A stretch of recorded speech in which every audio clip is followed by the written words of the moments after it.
ஒரு காரியம் ஆனா போதும்னு போனப்போ கூட வா வா வான்னாரு. வா வா வா வா.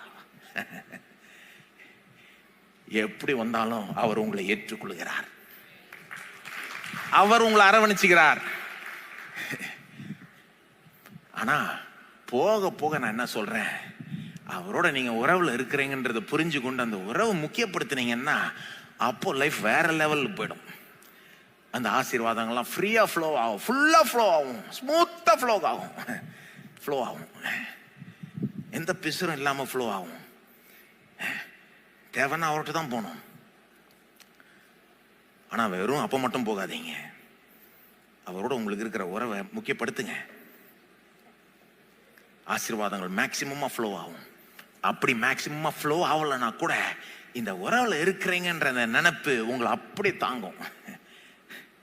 சில நேரம் எல்லாமே நீங்க எதிர்பார்க்கிற மாதிரி நடக்கலன்னா கூட கிறிஸ்து இருக்கிறார் பார்த்துக்கலாம், இறுதியில் எல்லாம் சரியாயிடும் அப்படின்றதே உங்களை அப்படியே தூக்கிட்டு போயிடும்.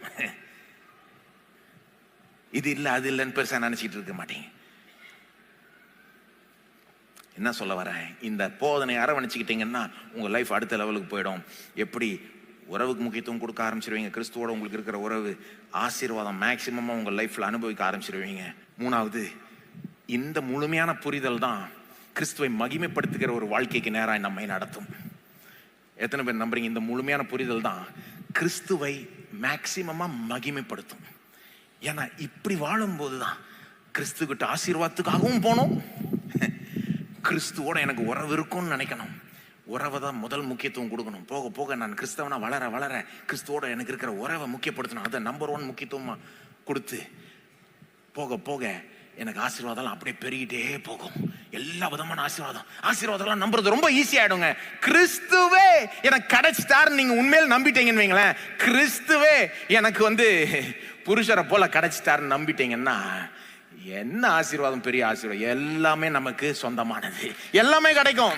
நிறைய கிறிஸ்தவங்களுக்கு ஆசீர்வாதத்துல நம்பிக்கையே இல்லை, இது கிடைக்கும் நம்பவே முடியல. ஏன்னா கிறிஸ்து கிடைச்சிட்டாரு நம்பிக்கை இல்லையே, ஒன்னும் இல்லாத ஒரு மாதிரி நினைச்சிட்டு இருக்காங்க. இன்னைக்கு நான் சொல்றேன், நீங்க மிக ஏழையா இருந்தா கூட, உங்க கையில ஒண்ணுமே இல்லைன்னா கூட, நீங்க உலகத்திலேயே பெரிய பணக்கார் ஒரு விதத்துல. ஏன்னா கிறிஸ்து உங்களுடையவர், கிறிஸ்து உங்களுக்கு சொந்தமானவர்.